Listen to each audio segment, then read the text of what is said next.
दोस्तों, आज के इस वीडियो में हम सावन सोमवार व्रत की कथा सुनेंगे। महादेव की कृपा आप और आपके परिवार पर सदैव बनी रहे। बोलो शंकर भगवान की जय, माता पार्वती की जय, गणेश भगवान की जय।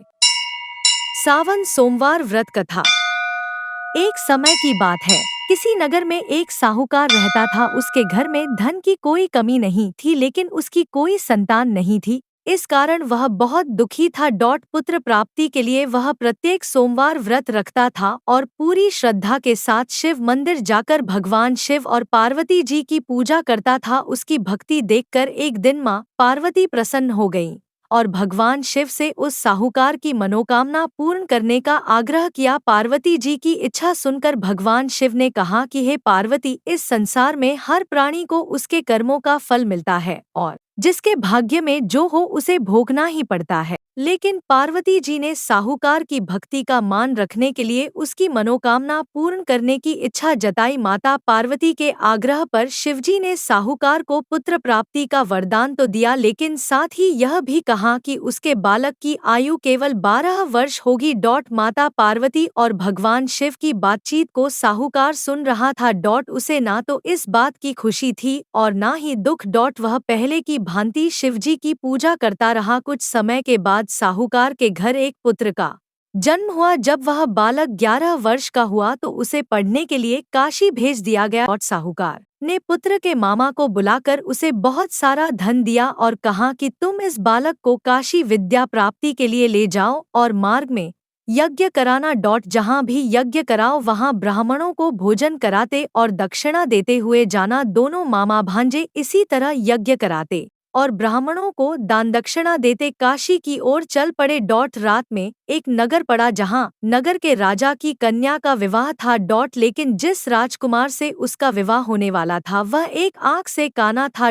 राजकुमार के पिता ने अपने पुत्र के काना होने की बात को छुपाने के लिए एक चाल सोची। साहूकार के पुत्र को देखकर उसके मन में एक विचार आया। उसने सोचा, क्यों न इस लड़के को दूल्हा बनाकर राजकुमारी से विवाह करा दूं। विवाह के बाद इसको धन देकर विदा कर दूंगा और राजकुमारी को अपने नगर ले जाऊंगा। लड़के को दूल्हे के वस्त्र पहनाकर राजकुमारी से विवाह कर दिया गया।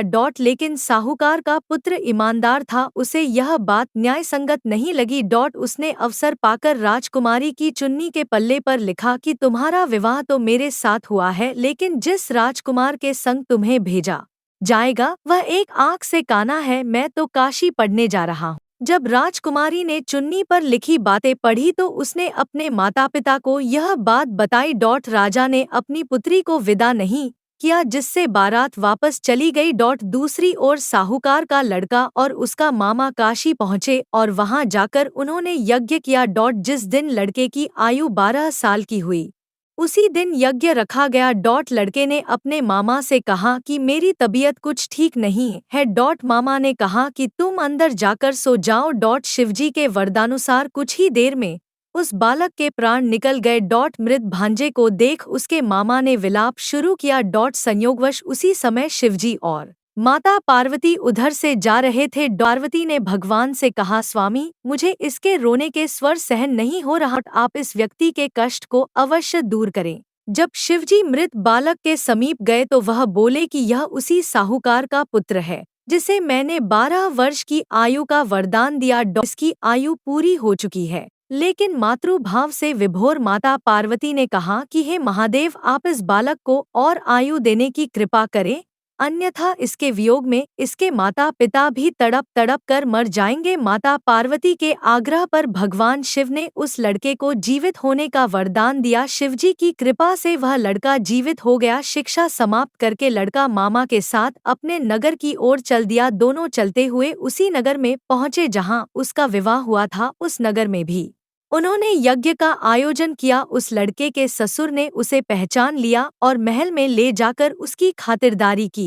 और अपनी पुत्री को विदा किया। इधर साहूकार और उसकी पत्नी भूखे प्यासे रहकर बेटे की प्रतीक्षा कर रहे थे। उन्होंने प्रण कर रखा था कि यदि उन्हें अपने बेटे की मृत्यु का समाचार मिला तो वह भी प्राण त्याग देंगे, परंतु अपने बेटे के जीवित होने का समाचार पाकर वह बेहद प्रसन्न हुए। उसी रात भगवान शिव ने व्यापारी के स्वप्न में आकर कहा, है श्रेष्ठी, मैंने तेरे सोमवार के व्रत करने और व्रत कथा सुनने से प्रसन्न होकर तेरे पुत्र को लंबी आयु प्रदान की है। इसी प्रकार जो कोई सोमवार व्रत करता है या कथा सुनता और पढ़ता है उसके सभी दुख दूर होते हैं और समस्त मनोकामनाएं पूर्ण होती हैं।